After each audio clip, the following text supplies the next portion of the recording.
Ladies and gentlemen, good morning, and thank you all for coming.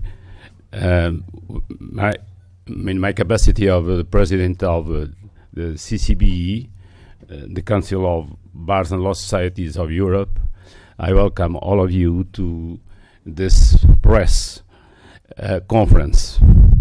The CCBE gather 45 national delegations out of the 47 countries that form the Council of Europe. And one of the main objectives of the CCBE is to defend human rights and the rule of law. And the lawyers that we represent have been actually always in the front line of defense of human rights. And this quality, this activity, provoked that the lawyers have also become victims of the violation of human rights. Last week, I met with a CCBE delegation, the commissioner of the Council of Europe, Mrs. Munia, the commissioner for the human rights, and she said that actually a new category of victims of human rights have been spotted or have been created, which are the lawyers, the defenders of human rights. So we have now also within us the need of supporting the defenders of defenders, because the defenders need to be defended of the violation of human rights. And for this, when a lawyer, a defending lawyer, a lawyer who defends the human rights is arrested, is harassed, is imprisoned, or even murdered, who have not only a question or a subject of human rights, but also a subject of, or is also the rule of law that is at stake, because is the right of access to justice, the right of effective judicial protection that is in danger. This is why every year the CCBE awards the lawyers that distinguish in the defense of human rights. This year we have the pleasure, you can say the pleasure from our side, and in granting this award to 4 brave Iranian lawyers that have distinguished, that have been brave, and that have distinguished in the fighting against the violation of human rights and defending the persons and citizens which human rights have not been respected. And these lawyers are Nasrin Sotoudeh, that is very well known of all of us, Abdolfattah Soltani, Mohammad Najafi, and Amirsalar Davoudi. For these lawyers, for these brave lawyers, so we are very, very honored to grant the award of human rights. We have here with us a panel composed by members of the CCBE and from outside related with the human rights. And I have the pleasure to present you, and I will start by Dr. Shirin Ebadi, who is a prominent Iranian lawyer and judge who received the Peace Nobel Prize in 2003. We have also with us Claudio Francavilla from Human Rights Watch. We have Laurent Petiti, that is member of the French delegation within CCBE, but is here in his quality of member of the French National Bar Council, CNB, in representation of the President Christian Ferrer-Schul. And finally, Stefan von Raumer, the chair of the CCBE Human Rights Committee chair. So, to follow, I will give the floor to Stefan, the president of the CCBE Human Rights Committee. Thank you very much, Omar.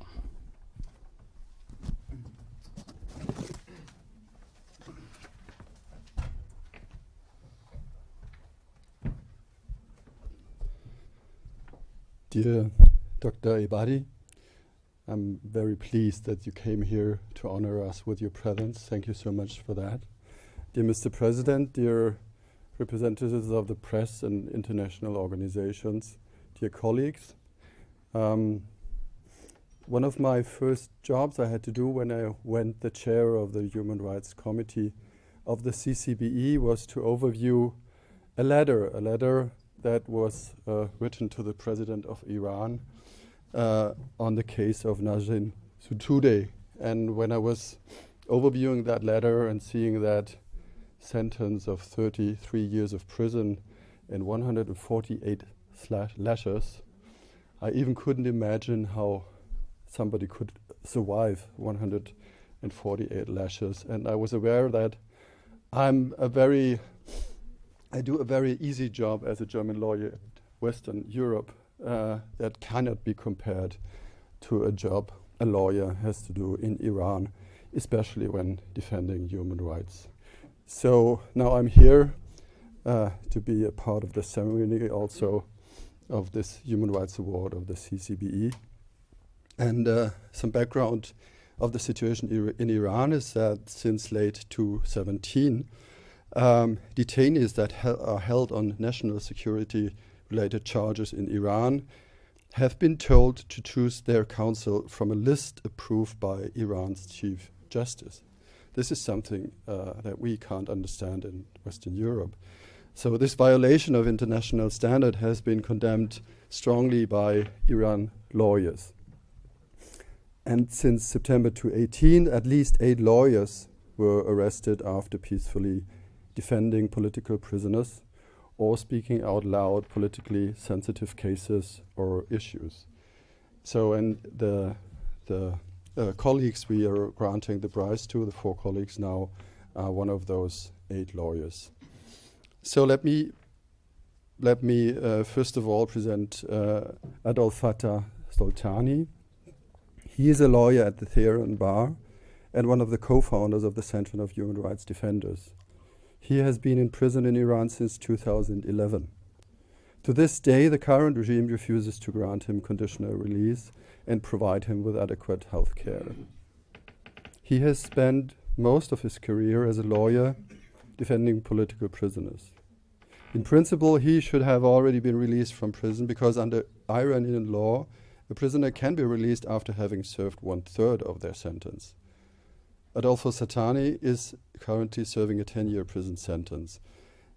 According to various sources, the Iranian Minister of Intelligence is opposed to his release because he insists on his rights and his innocence.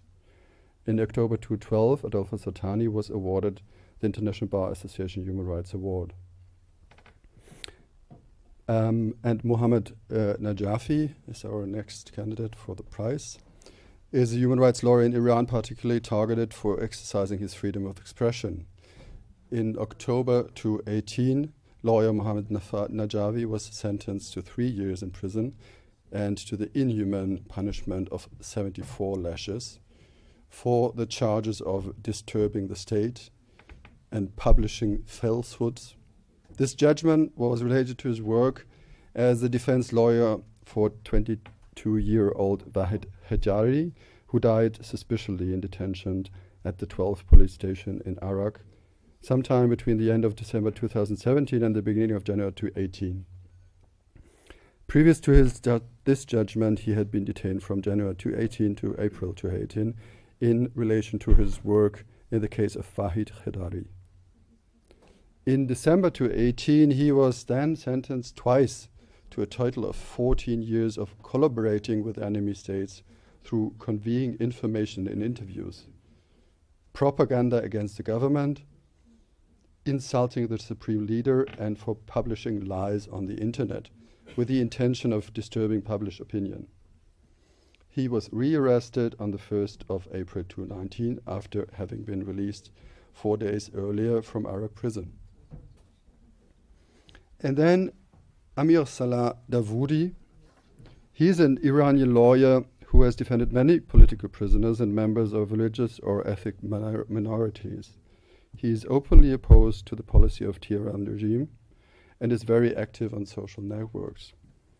He ran a channel on the messaging service Telegram, which allowed human rights lawyers to exchange views.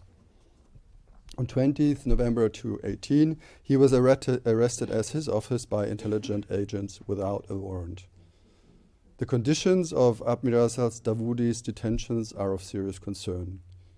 He has been held in solitary confinement since 20th November. He's being held in Evin prison, Tehran, and is not allowed to receive any visits except from his parents on 21st January.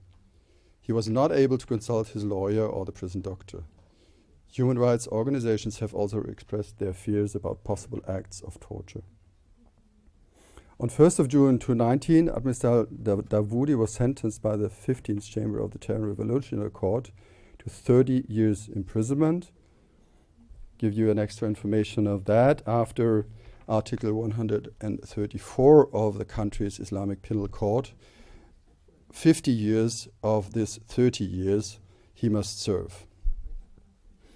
He was also sentenced to 111 lashes and a fine of approximately $4,000 on multiple charges: insulting the authorities, insulting the supreme leader, propaganda against the state, forming a group to undermine national security. The latter charge is linked to the channel he was running on the messaging service Telegram. And one other extra information that touched me quite deep is that he also, as did Nasrin Sotoudeh, who will be represented by my colleagues, refused to appeal, but demands a judicial review of his sentence. This touches me very much, because if a lawyer that is used to always work with a court system, and if he is accused himself, the first thing you would do if you were sentenced in an unlawful way, you would appeal to the next court. And if a lawyer says, I don't use that appeal because there is nothing I can appeal against, this is a very, very severe sign that there is no trust anymore in any kind of court system and functionality. So I was touched very much by that. He is asking for judicial review, and after some sources we heard that normally at the time this judicial review is made, he should have the right to be released on bail, but he is not released. This is one of the reasons why we don't have him here. So all of them are not here because they're in prison, and this is the reason why we have our honored guest here. So let me say I'm very touched about the circumstances we hear in that cases, and it's very good that all of you are here to spread this news in the world, and I'm very happy that we can grant the award, CCBE Human Rights Award, to those people. So I will now pass the floor to Laurent Petiti, our former chair of the Human Rights Committee. And Laurent, please.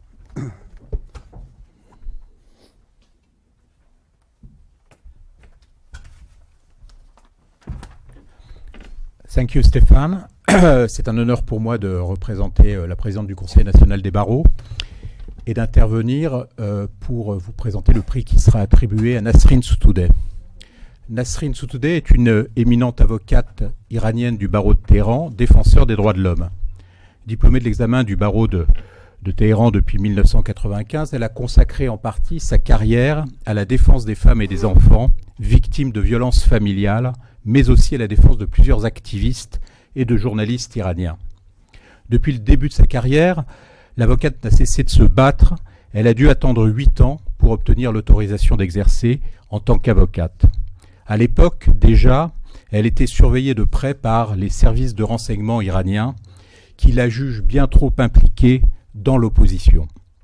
Ses premiers dossiers sont ceux de jeunes condamnés à mort pour des faits commis alors qu'ils étaient mineurs. Durant sa carrière, Nasrin Sotoudeh défend aussi des femmes victimes d'attaques à l'acide, les minorités religieuses et différentes campagnes en faveur des droits humains, dont celle pour la fin de la peine de mort en Iran. C'est pour avoir défendu des manifestants contre le port obligatoire du voile que les autorités l'ont une nouvelle fois arrêtée en juin 2018. Depuis 2016, elle défend en effet des femmes qui sont poursuivies par la justice et la police parce qu'elles refusent de porter le djihad, déclarant « Non seulement aucun homme n'a le droit de faire cela à une femme, mais en plus les policiers abusent de leur pouvoir. Les femmes de notre pays ne veulent que la décision de choisir librement leurs vêtements. » Nasrin Sotoudeh a d'abord été condamnée en 2011 pour diffusion de propagation et conspiration mettant en danger la sécurité de l'État, à une peine de 11 années de prison, assortie d'une interdiction de pratiquer sa profession et de quitter le pays pour une durée de 20 années.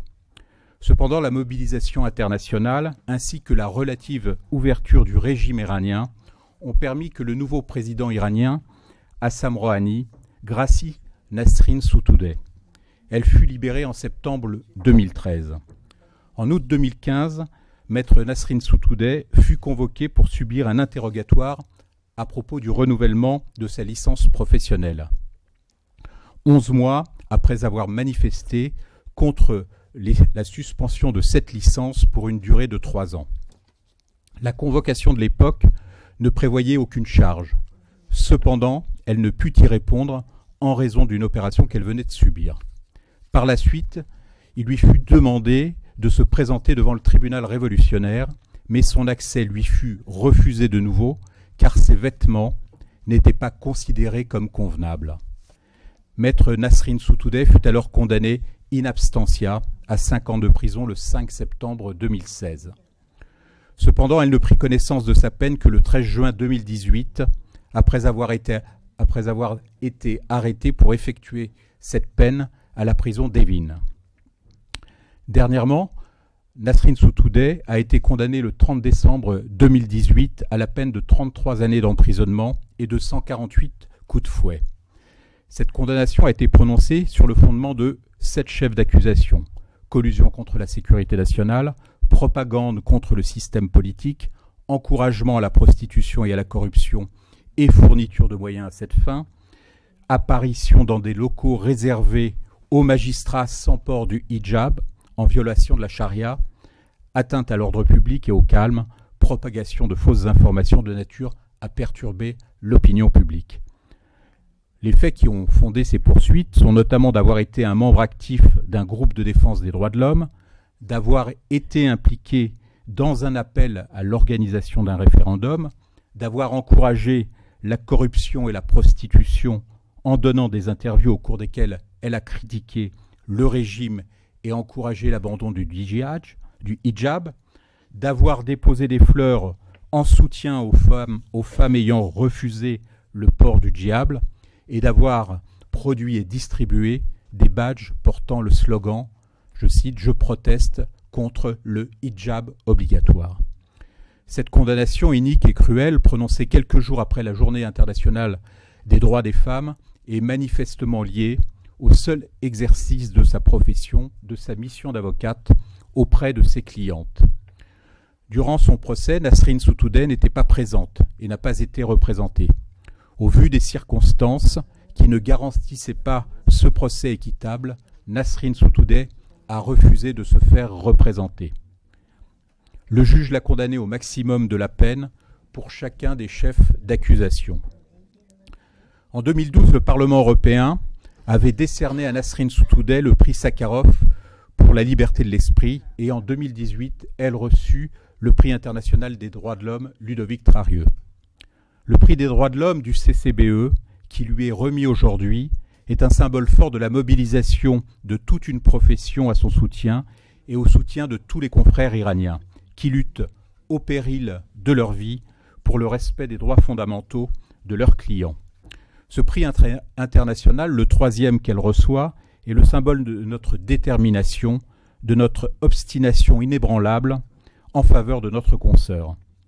Le Conseil national des barreaux, que je représente aujourd'hui, se mobilise depuis mars 2019 en collaboration avec le Conseil des barreaux européens et l'Observatoire international des avocats en danger, tout d'abord en adoptant une motion en son assemblée générale du 15 mars 2019, en lançant une pétition en ligne qui, demandant sa libération, a aujourd'hui recueilli plus de 450 000 signatures, en écrivant un courrier au président de la République française en lui demandant de mener toute action à son soutien, en accrochant son portrait sur la façade du Conseil national des barreaux à Paris afin de sensibiliser le public, en portant sa candidature à ce prix avec nos partenaires de l'Organisation internationale des avocats en danger, en adoptant une motion à son soutien dans le cadre du G7 des avocats, en écrivant enfin à tous les chefs d'État et de gouvernement européens et en lançant aujourd'hui même une campagne de communication avec nos partenaires du G7 avocats et le CCBE. Nous déploierons toutes nos énergies pour que Nasrin ne sombre pas dans l'oubli. Merci. So thank you.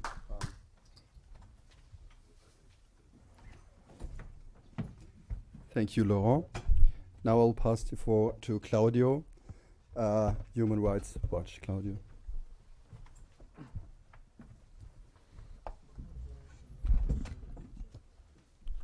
Thank you very much, and thanks to CCBE for inviting me to take part into this panel.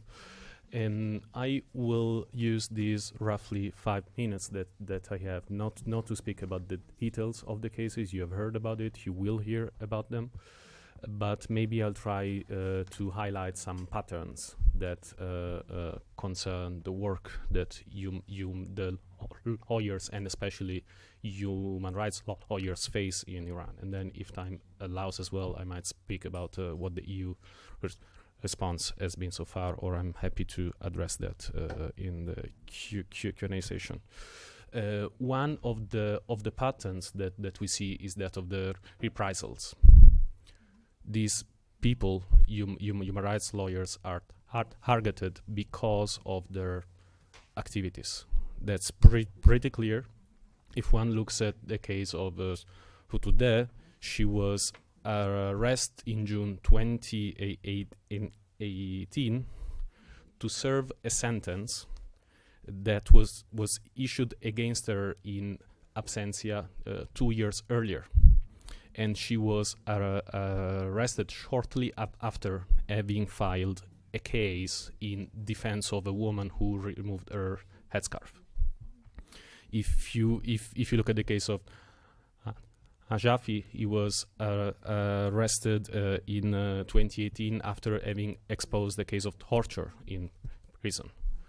If you look at the activists, not necessarily just the human rights lawyers, but also the activists that they often, or at least that they try when they can to defend, that pattern is clear as well. I mean, here in Brussels, it might be good to stress the case of Mohammad. She is again a human rights activist. She was arrested in 2012. She was she was sentenced to 6 years in prison. 3 months later, she was released for medical reasons. But in 2014, she met with the then high representative of the EU, Catherine Ashton, and since then she was questioned, she was interrogated about her activities up to the point when she was again arrested in 2015 to serve the rest of a sentence. And then, of course, the number of sentences against her multiplied, and she got to a total of, I think, 16 years in prison to serve. So the first pattern we see is that of the reprisals. The second one is that legitimate activities that the lawyers should be allowed to conduct according to international law, including the ICCPR, the International Covenant on Civil and Political Rights, to which Iran is a party, are used as evidence in court to substantiate the crimes that they have committed.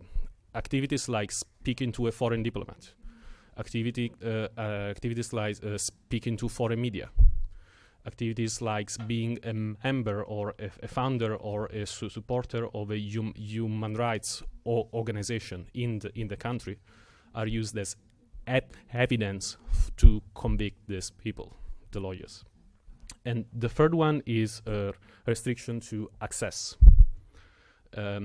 Since at least since 2014, we have seen. I mean, that it's always been the case that the revolutionary court tries to the revolutionary courts, which are the courts in charge of prosecuting, let's say, the political crimes, the crimes that are labeled as national security crimes. They've always discouraged the defendants to appoint certain lawyers. They have been told, try to use a less vocal one. This will be in your interest.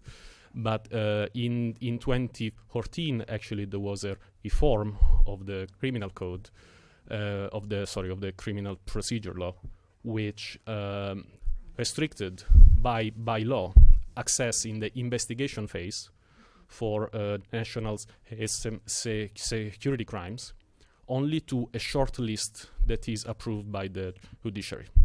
For years, there was no list, so people during the investigation phase did not have any access to a lawyer until there was a list which only includes 20 names in Tehran.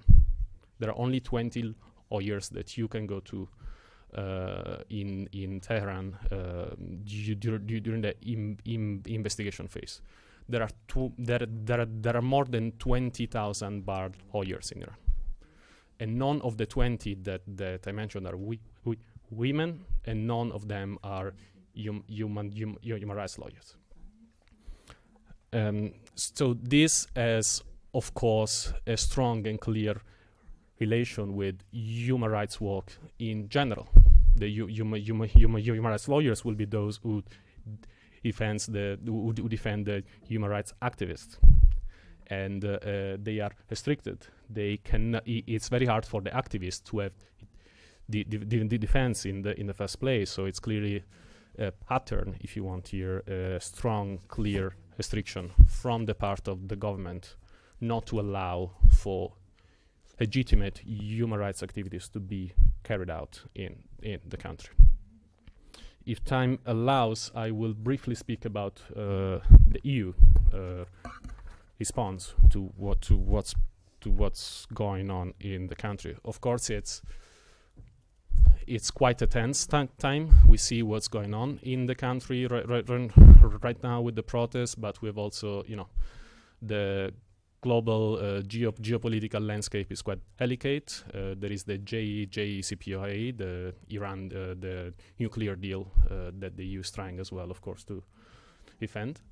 The European Parliament has been very active on human rights in Iran. In 2012, they awarded the Sakharov Prize to Sotoudeh. Since then, they have adopted a number of resolutions on Iran, and they have repeatedly called for her release and for the release of many others who are in prison for the human rights activities. The EU itself has in place restrictive measures against Iran for human rights violations that include the usual asset freeze, travel bans, and restriction to export of equipment that can be used for internal repression. In March 2018, there was a statement from the External Action Service after the sentencing of Sotoudeh, calling for a review over sentencing. what MEPs have called very often for is a greater coordination among the embassies of the EU member states on the ground, and try to provide the full implementation of the EU guidelines on human rights defenders. That includes, statements, marches, trial monitoring, prison visits, and so on. And of course, this is a call that we would second as well. Thank you very much.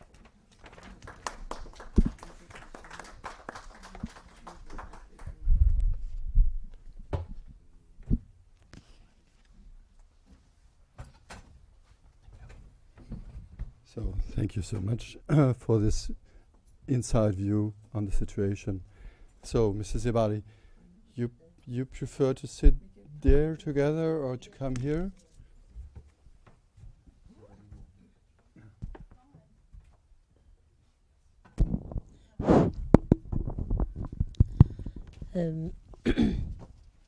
در درجه اول خیلی ممنونم از اینکه از همکاران خودتون در ایران دفاع میکنید. First of all, I'd like to express my gratitude to CCBE for defending your colleagues in Iran. راجع به این 4 نفر هم قبلا شما اطلاعاتی شنیدید. من نمای کلی تری از وکالت در ایران برای شما میگم. Now, the colleagues before me have given you some information with regards to the 4 recipients of the prize. So I'm going to speak more in general about the situation, human rights situation in Iran. بیش از 30 سال که وکلا در ایران با انواع اذیت و آزار و محدودیت ها مواجه هستند. For over 30 years, lawyers in Iran have been dealing with all kinds of harassments and suppressions. از سال 2009 به این طرف که فایل کردم من بیش از 60 وکیل به تحت تعقیب کیفری قرار گرفتن به خاطر دفاع. Since 2009, and I've been compiling a report on that, some 60 lawyers have been prosecuted for defending human rights. عده‌ای تو زندان هم مثل این 4 نفر و عده‌ای زندانشون تموم شده، عده‌ای مجبور شدن از ایران فرار کنن. Some have been imprisoned, such as the 4 aforementioned lawyers. Some have finished their prison terms and are out at the moment, and some have had to flee the country. و همه این وکلا به خاطر اینکه از قربانیان نقض حقوق بشر در ایران دفاع می‌کردن مواجه با مشکل شدن. And their only crime was that they were defending those whose human rights had been violated.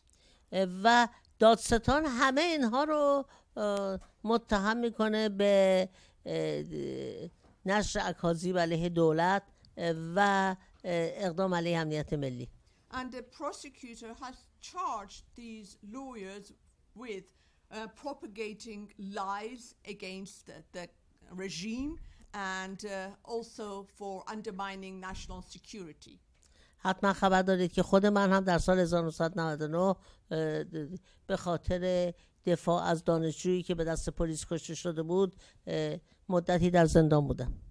I'm sure you're aware that I also was imprisoned in 1999 for having defended a student who had been arrested by the security forces. اما مسئله مهم این است که چرا وکلا در ایران این چنین سرکوب میشوند و بی‌پناه هستند؟ But what is important is why these lawyers in Iran are being suppressed and they have no refuge. ما نهاد صنفی نداریم. We don't have a union. اسماً کانون وکلا هست ولی که مستقل نیست. Yes, in name we do have an Iranian Bar Association, but the Iranian Bar Association is not an independent entity. احتمالا شما اعضای از هیئت مدیره کانون وکلا رو توی جلساتتون دیدید که اینا خودشون رو نماینده وکلای ایران معرفی میکنن، اما من الان به شما سیستم قانونی ایران رو میگم، متوجه میشید که اینا نماینده واقعی ما نیستن. Perhaps you've already met members of the board of directors of the Iranian Bar Association who claim to be representing Iranian lawyers and who claim to be independent, but I'm going to tell you the real story. از ابتدای سال 1979 که انقلاب اسلامی اتفاق افتاد، اولین کاری که حکومت کرد کانون وکلای دادگستری که مستقل بود اون رو تعطیل کرد. At the beginning of the 1979 Islamic Revolution, the first thing the regime did, they shut down the Iranian Bar Association, which was an independent entity at the time. و 16 سال کانون وکلا نبوده، بسته بود. And for 16 years, we did not have a bar association. بعد از 16 سال به خاطر فشارهای بین‌المللی مجبور شدن که کانون رو باز کنن. After 16 years, thanks to international pressure, they had to reopen the bar association. اما برای اینکه مطمئن بشن که این کانون وکلا زیر نظارت خودشون خواهد بود، یک قانونی گذروندن. But because they wanted to make sure that they could keep an eye on the bar association, they actually adopted a law. و طبق این قانون داوطلبین عضویت در هیئت مدیره بایستی قبلا به تاییدشون به صلاحیت وزارت اطلاعات هم برسه. And based on that law, anyone choosing to be a member of the board of directors of the bar association should at first be vetted by the Ministry of Intelligence. و طبیعی است که افرادی که مستقل هستن، یعنی وکلایی که مستقل هستن، هیچ وقت تایید صلاحیت نشدن. So it's natural that any lawyer who is independent is not going to be approved by the intelligence ministry. به عنوان مثال آقای سلطانی یا من برای اینکه به دنیا ثابت بکنیم که این انتخابات کانون وکلا واقعی نیست، بارها داوطلب شدیم و بارها هم به ما گفتن که شما صلاحیت ندارید.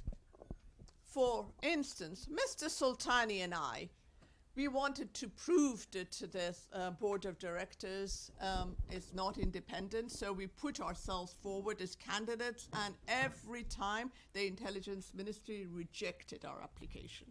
بنابراین مشکل اصلی این است که اصولا هیئت مدیره، اصولا کانون وکلا در ایران یک عضوی از حکومت و مستقل نیست و در نتیجه وکلا بی‌پناهن و این چنین تحت فشار قرار میگیرن. So the truth of the matter is that the Bar Association in Iran, its board of directors is affiliated to the regime. They're not independent, and as a result, lawyers have no refuge and no one to turn to.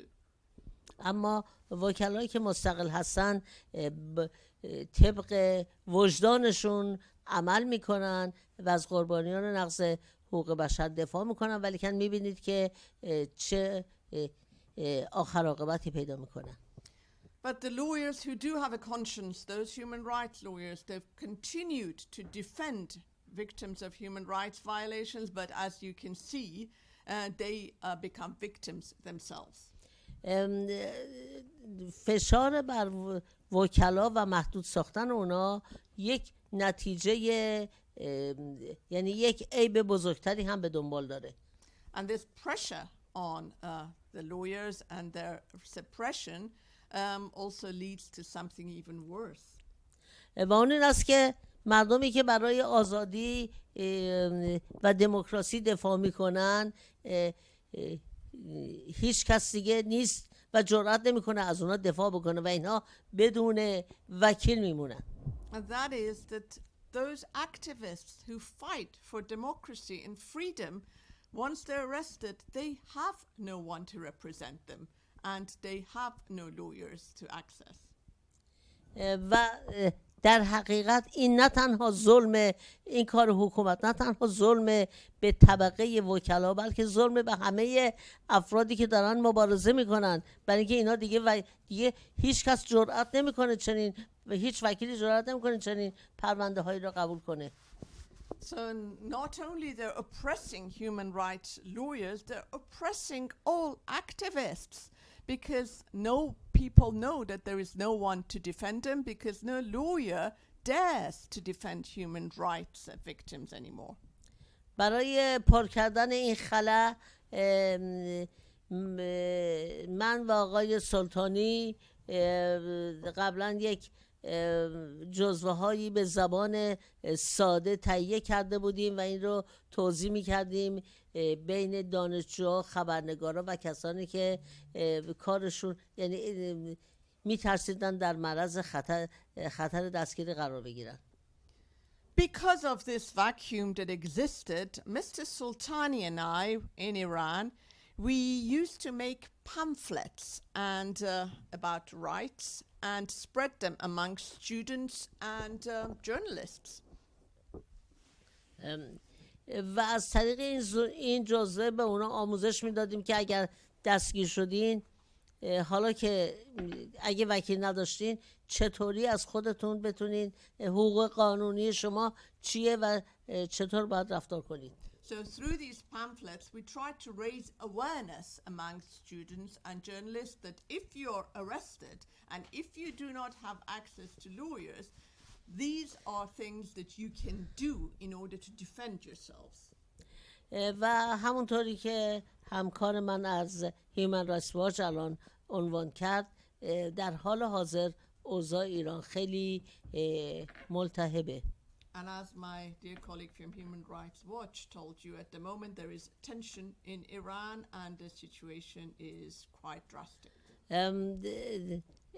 حدود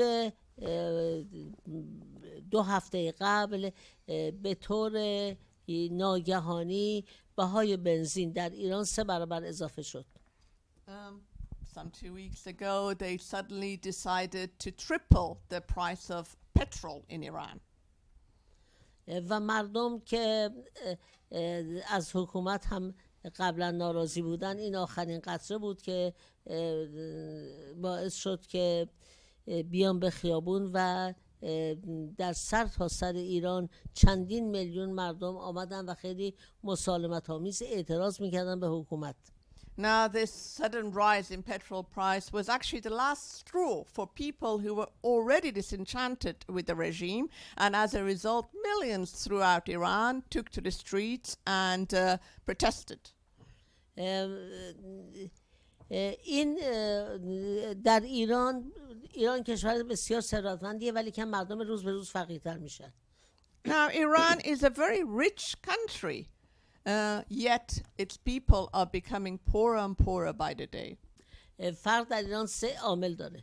And there are 3 reasons for this poverty in Iran. اول کاراپشن بالای حکومت. First is the very high corruption in the authorities. دوم سیاست‌های غلط حکومت.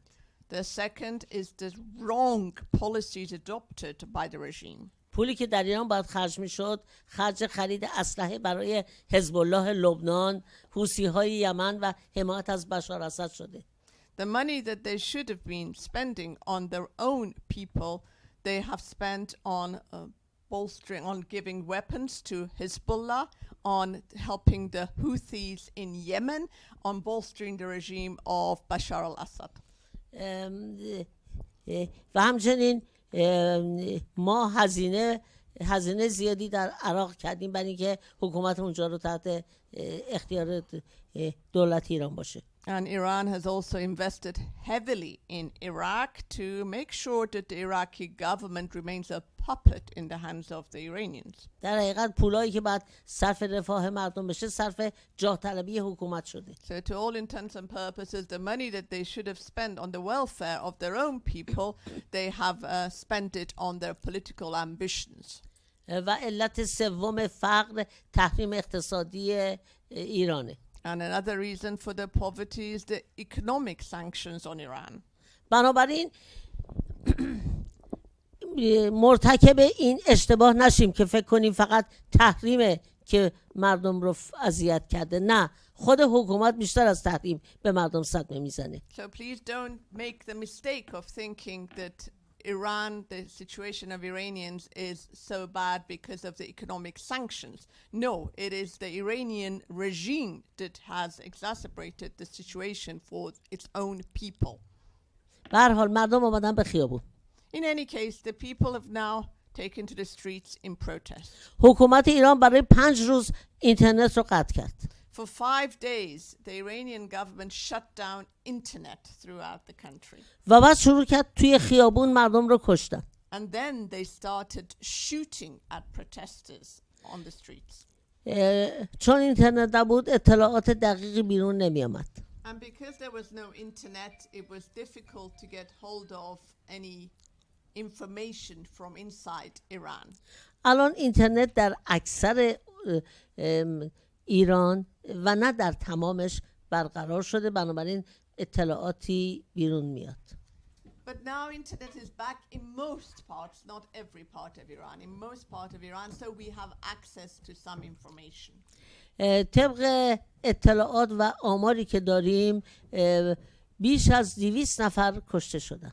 And based on the figures we've received and the information we've received, some over 200 protesters have been killed. و طبق آماری که خود پارلمان ایران میده 7000 نفر دستگیر شدن.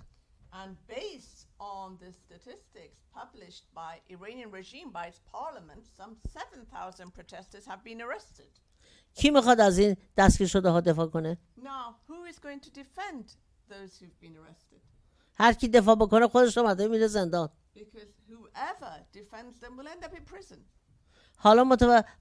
حالا میشه فهمید که چرا انقدر برای صنف وکالت محدودیت ایجاد کردن. Now you can see why they have placed so many restrictions on the practitioners and lawyers. و در این شرایط که صنف ما مستقل نیست و کسانی که هیئت مدیره نمایندگان واقعی ما نیستن، من ممنونم از همکاران بین المللی ما که از وکلای ایران دفاع میکنید. And since, as I mentioned, we do not have an independent bar association, I am very grateful to our colleagues internationally for defending our lawyers in Iran.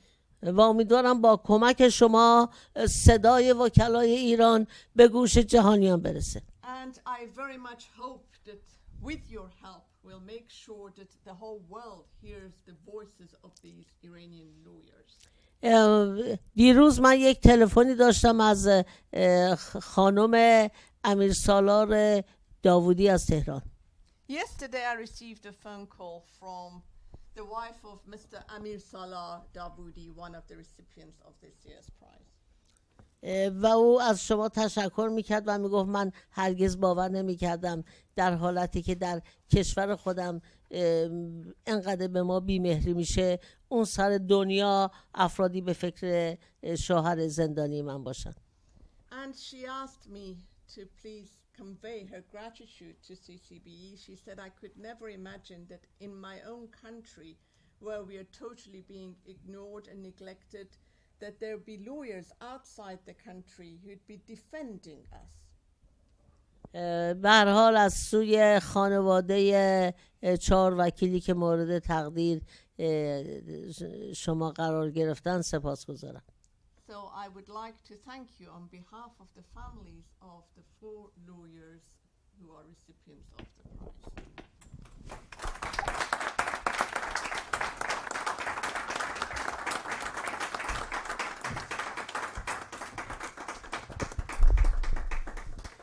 So thank you so much, Dr. Ebadi, about this worrying news out of your country. we're very glad to have you here, and we gladly hear that it's recognized in some way that at least international lawyers try to help in the situation if your national lawyers are not able to do so out of the circumstances. So thank you so much for that. Ladies and gentlemen, now we are open for your questions. I have only one topic to touch here. I would be pleased if you could ask your questions only in English. This would be wonderful for us. Thank you so much.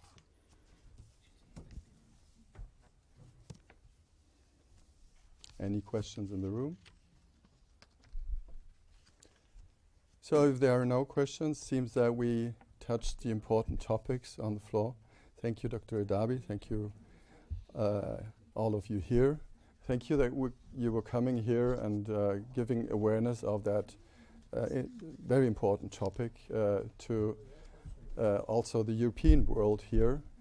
Normally we are not very close to information what is going on in Iran, and we get more insight of that, and we really hope that things get better there. And so thank you for all of you to being here, and goodbye.